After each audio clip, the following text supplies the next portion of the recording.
The panic attacks were finally subsiding. 2 weeks in this heavy, foreign body, and the screaming in my head had quieted to a dull roar. I owed that sanity to Becky. Specifically, the real Becky, currently living her best life in my sculpted, size 0 body. She texted me constantly, reassuring me. We will fix this, Fallon. Just hold on. We are in this together. Warmth unfurled in my chest. I used to look right through her. Becky was the ghost of the hallway. The girl who ate alone in the bathroom stalls. The smudge on the pristine glass of our elite academy. If I, Fallon, was the untouchable moon high above, Becky was the mud everyone wiped their boots on. But under that silence? She was kind. 2 weeks of shared trauma had bonded us tighter than blood. Best friends by necessity. I burst into the classroom, lungs wheezing like a broken accordion, just as the bell screamed. I collapsed into my seat in the back row, the leper colony. That was where Mr. Kraft put us.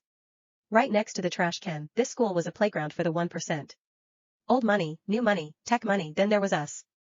Me, currently the scholarship kid's daughter, and Silas. Silas was here on an athletic scholarship. Dirt poor. Just like Becky.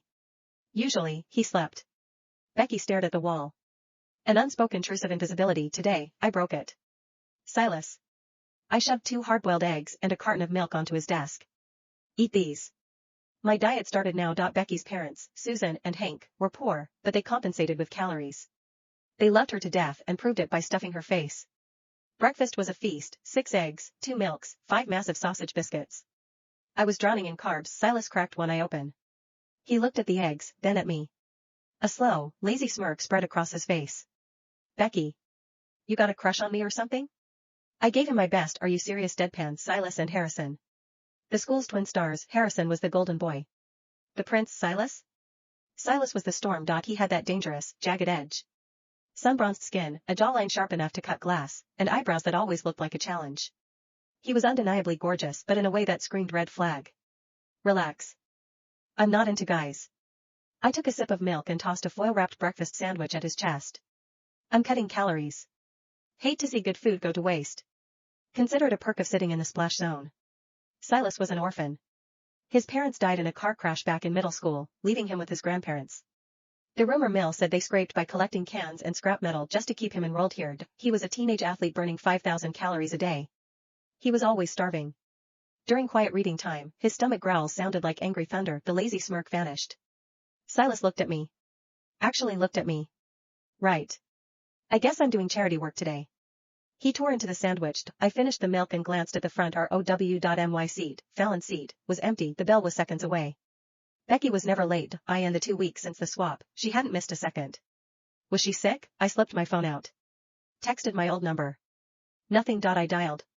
Straight to voicemail. A sharp kick to my shin. I jumped. Silas jerked his chin toward the front. Mr. Kraft was patrolling. I shoved the phone deep into my bag just as his shadow fell over our desk. Homeroom was a blur of anxiety. Last night, Becky had been manic, texting me until 2 a.m. I found a way, Fallon. We're swapping back this week. I promise. The second the bell rang, I bolted. I cornered Mr. Kraft at his desk.